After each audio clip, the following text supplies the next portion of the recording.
Welcome to episode 55 of Priviso Live. This is Lynn, here with John and Stephen, ready to discuss information security, risk, ICT legislation, and AI. And this is our anniversary episode, boys. Stephen? Indeed it is, Lynn. Episode 1 went out on the 4th of October, 2024. Of course, John and I weren't part of the podcast yet. No, I only joined in episode 35. But Lynn, this was your creation, and you've been here from the beginning. I have, although the podcast itself has morphed from being instructional to more of a magazine format, hasn't it? And of course, it never initially contained AI content, but that's so prevalent now that we had to include it. And once again, just like episode 1, October is Cybersecurity Awareness Month. That was our topic for episode 1, but we'll take a different slant on it this time. Everyone does simulated phishing exercises as part of the awareness effort, but in this episode, we'll ask if it's effective. But first, we're looking back to a topic we discussed in episode 48. Stephen, take us back to the issue. Sure. So here's what happened. Back in February 2025, the Johannesburg City Council passed this bylaw that would have required anyone with a private CCTV camera to register it with Metro Police and pay annual fees. Can you imagine your own security camera on your own property? And this wasn't just some administrative thing, Stephen. The city was trying to build a massive consolidated CCTV network. The idea was that all these private cameras would feed into a provincial system. Property owners would foot the bill for the privilege of being monitored. Right, and the public reaction was swift. What were people's main concerns? Privacy was the main issue, Lynn. People were asking, why should I pay to register my security camera? Many saw it as government overreach, being forced to give the state access to their private surveillance systems. Plus, there were practical concerns about who would have access to this footage. And let's not forget, this is Johannesburg we're talking about. Crime is a real issue. Many property owners have invested heavily in private security precisely because they feel that municipal services are inadequate. So being told they now have to pay extra fees and register these cameras? That felt like adding insult to injury. So the legal challenges began. 2 major organizations stepped up. The organization Undoing Tax Abuse filed their court case in June, followed by the SA Property Owners Association. Both were seeking to have the bylaw declared unconstitutional and invalid. They argued it violated property rights and privacy protections. What's interesting here is the city's response, or lack thereof. Rather than defending the bylaw in court, rather than trying to justify their position, they simply withdrew it. In September, the council quietly repealed the entire thing. Just like that. No court ruling. No public debate in council chambers being reported. Nothing. Auda called it a victory for common sense, which is diplomatic language for, this was a terrible idea from the start. You have to wonder what they were thinking, Lynn. Did no one in the city's legal department flag that this might be problematic? Could forcing citizens to register private property and pay fees for it face constitutional challenges? It speaks to a broader issue, doesn't it? The tension between municipal authorities wanting more surveillance capacity and citizens' rights to privacy and property. I mean, I understand the city's security concerns. A coordinated CCTV network could genuinely help fight crime.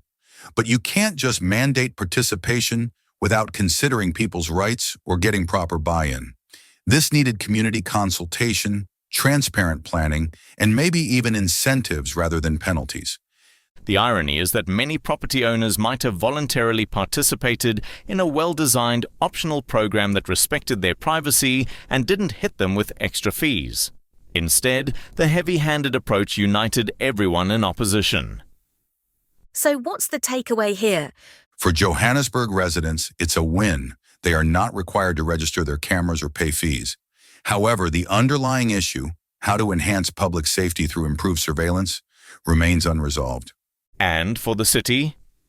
It's a lesson in governance. You can't govern effectively by decree, especially when it comes to people's homes and privacy. If they still want a coordinated CCTV network, they need to revisit the plan with a revised approach that genuinely respects citizens. Then, following up on last week's episode, at the time of recording, the UK anti-digital ID has reached 2,763,325 signatures. Generally, Parliament considers all petitions of 100,000 signatures or more, but in this case, government has responded to say, "We will introduce a digital ID within this Parliament to help tackle illegal migration, make accessing government services easier and enable wider efficiencies. We will consult on details soon." That's heavy-handed, isn't it? It seems to me to be the very opposite of democracy, John. The government is not even willing to discuss this in Parliament. I think it's a disgrace. You're not alone, Stephen. It is unbelievably authoritarian. On a topic that warns about oppressive control. I doubt that it will end here. Staying with matters political, and in an offbeat piece of news, YouTube has reached a massive settlement with President Trump. Stephen, break this down for us. YouTube has agreed to pay $24.5 million to settle a lawsuit filed by President Donald Trump after his account was suspended back in January 2021, following the Capitol riots on January 6th. Of that settlement, $22 million is earmarked for the Trust for the National Mall and construction of a new White House ballroom, with the remaining $2.5 million going to other plaintiffs in the case. And it's worth noting that Trump isn't just targeting YouTube. This is actually the third major settlement he's secured from social media companies. Meta settled with him in January for $25 million. And X, formerly Twitter, settled in February for around $10 million. We're looking at nearly $60 million total across these three platforms. That's extraordinary. What was the basis of Trump's lawsuit? Can a president actually sue a private company for suspending his account? Trump's account was suspended after the January 6th events, with YouTube citing violations of their policies that existed at the time. Now, traditionally, social media platforms are private actors with the right to enforce their terms of service. Many legal experts viewed Trump's lawsuit as dubious on its face because these companies aren't government entities bound by First Amendment protections. Exactly. The First Amendment protects speech from government censorship, not from private company moderation decisions. But here's where it gets interesting. Trump's legal strategy wasn't necessarily about winning in court. The lawsuit was actually administratively closed back in 2023 and remained dormant until these settlement negotiations began. YouTube chose to settle rather than continue fighting. So why would YouTube settle if the legal grounds were shaky? Surely they have the resources for a protracted legal battle. There are several strategic reasons. First, litigation is expensive and time-consuming, even when you're confident in your position. Second, and perhaps more importantly, Trump is now president again. These tech companies operate in a heavily regulated space, and maintaining a contentious legal battle with a sitting president creates unnecessary political and business risk. Power matters, doesn't it? Don't forget the optics factor too. These settlements allow YouTube, Meta, and X to move past the controversy. Trump celebrated on Truth Social, calling it a massive victory that proves big tech censorship has consequences. But for YouTube, paying $24.5 million is a small price compared to their revenue. Alphabet, YouTube's parent company, generates over $300 billion annually. It's essentially buying peace. What precedent does this set, though? If platforms can be pressured into paying settlements for content moderation decisions, doesn't that fundamentally undermine their ability to enforce community standards? That's the million-dollar question, or in this case, the $60 million question. Critics argue this creates a chilling effect where platforms might be more hesitant to moderate content from powerful political figures, knowing they could face expensive lawsuits. It potentially creates a two-tiered system where regular users face strict enforcement while prominent figures can essentially negotiate their way out. On the flip side, some argue this holds platforms accountable for what they see as politically motivated censorship. Trump and his supporters have long claimed that social media companies disproportionately target conservative voices. These settlements, regardless of their legal merits, give that narrative significant ammunition. Looking ahead, what does this mean for content moderation in 2025 and beyond?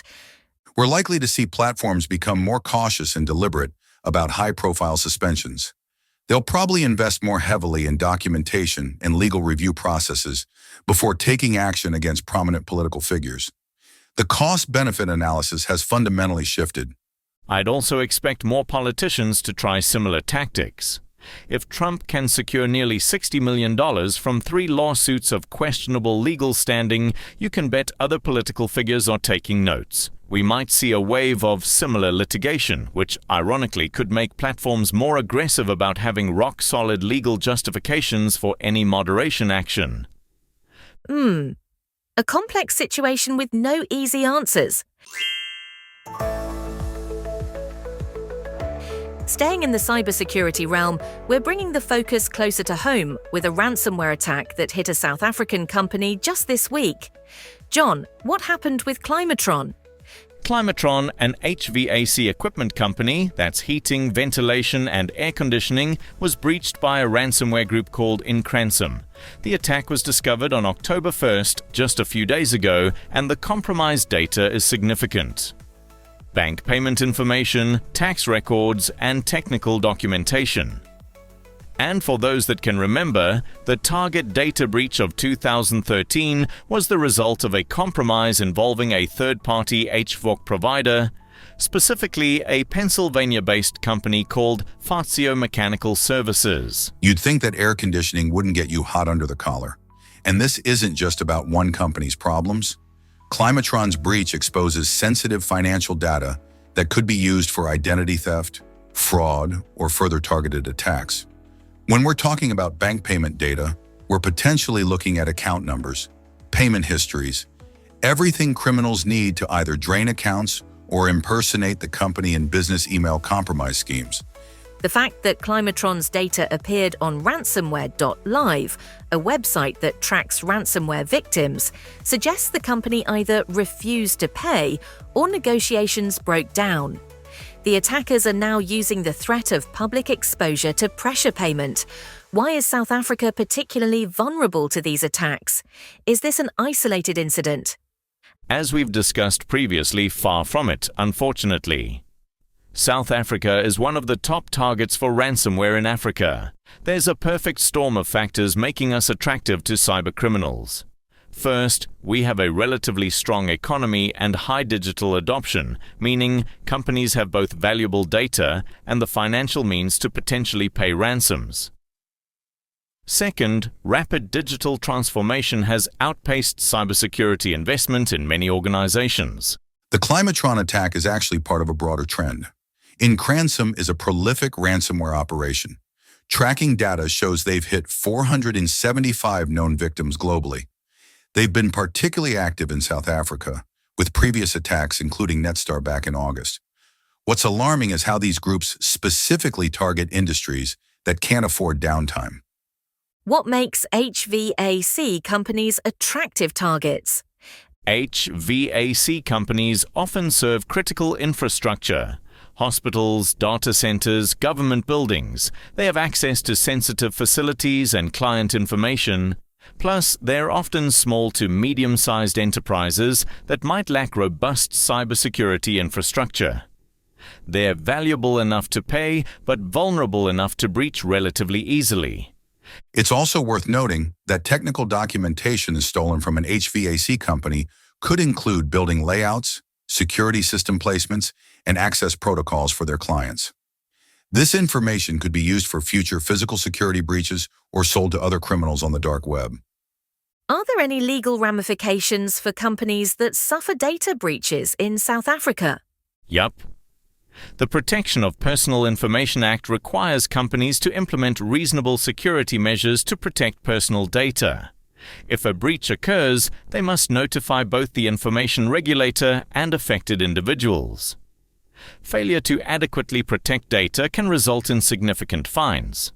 Additionally, there is reputational damage and potential civil lawsuits from clients whose data was compromised.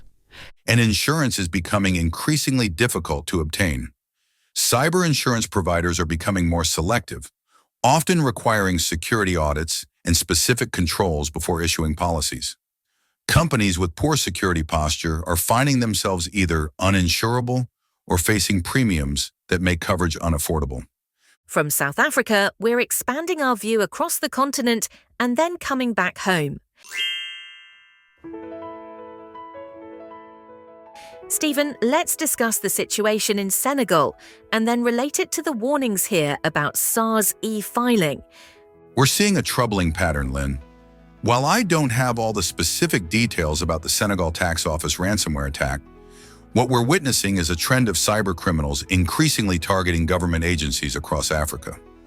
Remember the Achiwarango attack we discussed previously? These agencies are attractive targets for several reasons. They hold massive amounts of sensitive citizen data, they're often underfunded and technologically behind, and they're absolutely critical to government operations. And we're not immune. The South African Revenue Service and the Office of the Tax Ombud recently issued a warning about significant threats arising from escalating cybersecurity risks to SARS eFiling users.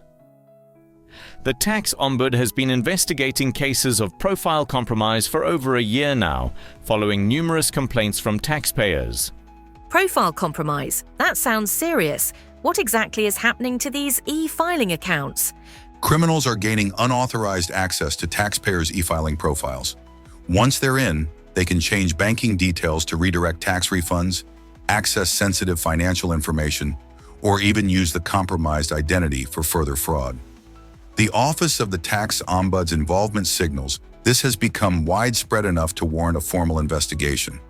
The timing is particularly concerning because we're in tax season, running from July 20th to October 20th, 2025. This is when taxpayers are most actively using e-filing and when they're most vulnerable to scams. Criminals are aware of this and specifically increase their activities during this period. How are these accounts being compromised? Is this SARS's fault or user error? It's probably due to a mix of reasons. From the user's perspective, we observe standard attack methods, including phishing emails that appear to originate from SARS, credential stuffing, where criminals utilize passwords stolen from other breaches, and social engineering, where attackers deceive individuals into divulging their login credentials. But there are also doubts about SARS's security infrastructure. The fact that the Tax Ombud has been investigating for over a year indicates this isn't just a few isolated cases of user carelessness. There may be systemic weaknesses in how e-filing accounts are protected or how SARS detects and responds to suspicious activity. What's particularly worrying when we connect this to the Senegal situation? It reveals that tax agencies across Africa are under coordinated attack. Cyber criminal groups share tactics and tools. A technique that works against one country's tax system will quickly be adapted for use against others. We're not dealing with random, opportunistic attacks. This is organized crime targeting government infrastructure. And the consequences extend beyond individual fraud. If citizens lose trust in the security of government tax systems, it undermines tax compliance. Why would you voluntarily submit sensitive financial information to a system you don't trust to protect it? This strikes at the heart of state capacity. What specific threats should SARS e-filing users be aware of? Several common scams are circulating. First, phishing emails claiming to be from SARS, often stating you're due a refund and need to verify your banking details. SARS will never ask you to confirm banking information via email. Second, SMS messages with links claiming you need to update your e-filing profile urgently. These links lead to fake websites designed to steal your credentials. There are also more sophisticated attacks. Business email compromise, where criminals impersonate tax practitioners or SARS officials in email correspondence. Secure account scams, where you're told your account has been compromised and you need to secure it by providing your password. and extortion attempts claiming your tax affairs are under investigation unless you pay a fine. In fairness, I view any communication from the taxman with distrust and loathing. What can users do to protect themselves? Enable multi-factor authentication if SARS offers it, and if they don't, that's something they urgently need to implement. Never click links in emails or SMS messages claiming to be from SARS. Instead, go directly to the official SARS website by typing the URL into your browser. Use unique, strong passwords for your eFiling account, not passwords you've used elsewhere. Be extremely skeptical of any communication requesting immediate action or creating urgency.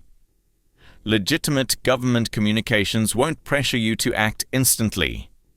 Verify any suspicious contact by calling SARS directly using the number from their official website, not any number provided in the suspicious message. What about the broader implications for government cybersecurity in Africa? African governments need to treat cybersecurity as critical infrastructure investment, not an IT line item. Tax agencies, in particular, hold extraordinarily sensitive data and perform essential functions. They need resources, expertise, and political commitment to security that matches their importance. We're also seeing the need for regional cooperation. If Senegal's tax office is breached and lessons are learned, that information needs to flow quickly to SARS, to Kenya Revenue Authority, to Nigeria's Federal Inland Revenue Service.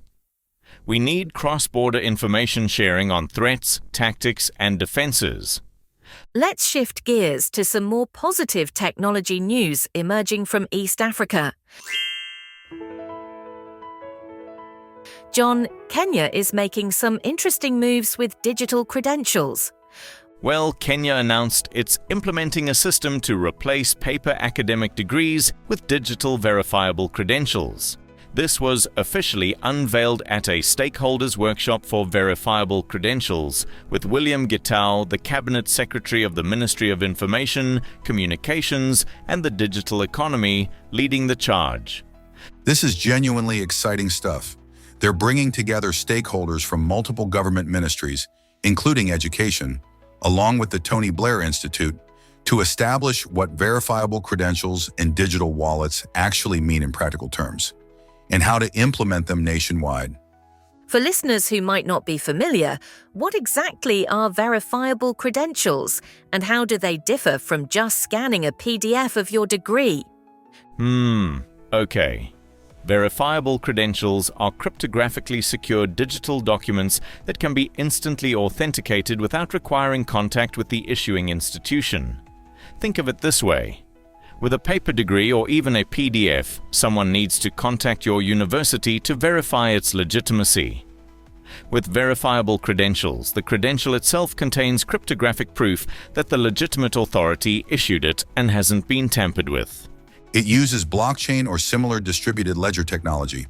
When a university issues a digital credential, it's registered on a secure, immutable ledger. Anyone can verify the credential's authenticity instantly using digital tools, without requiring the university's direct involvement. It's like having a notary public built into every credential.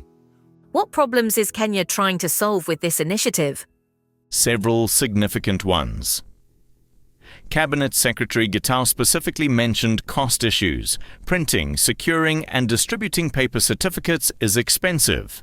There are also delays, with students sometimes waiting months for official transcripts or degree certificates due to manual verification processes.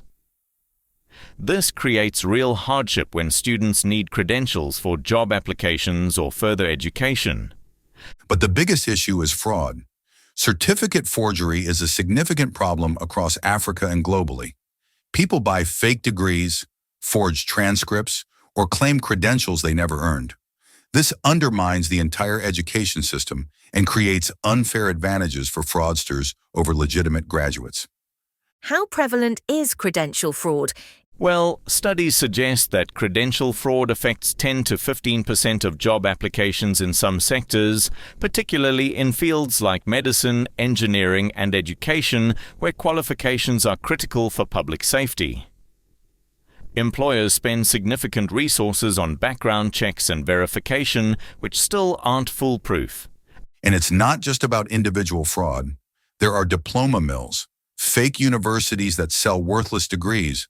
There are also cases where the credentials of legitimate institutions are forged. Verifiable credentials make all of this exponentially harder because the cryptographic security is extremely difficult to fake. What else does Kenya hope to achieve beyond just preventing fraud? Speed and convenience are huge. Imagine applying for 10 jobs and needing official transcripts sent to each employer. With paper systems, that might take weeks and cost money for each copy. With verifiable credentials, you can share your credentials instantly with as many employers as you want, and they can verify them in seconds. There is also privacy and security. Traditional paper credentials display all your information openly to anyone who sees them. Digital credentials can use selective disclosure. You can prove you have a degree in engineering without revealing your specific grades, or demonstrate your graduation year without showing your birth date. You control what information is shared. The Cabinet Secretary mentioned transparency and fairness. How do verifiable credentials address those issues? It creates a level playing field.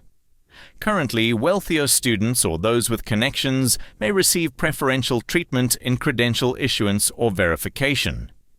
Digital systems process everyone's credentials identically. There's no opportunity for someone to jump the queue or expedite their paperwork through unofficial channels. It also creates accountability. Every credential issued is logged immutably. If a university is found to be issuing fraudulent credentials or showing favoritism, there's a permanent digital trail. This encourages institutional integrity. What are the challenges in implementing this? It sounds great in theory, but the practical obstacles must be significant. Infrastructure remains the biggest challenge. Not everyone in Kenya has smartphones or reliable internet access.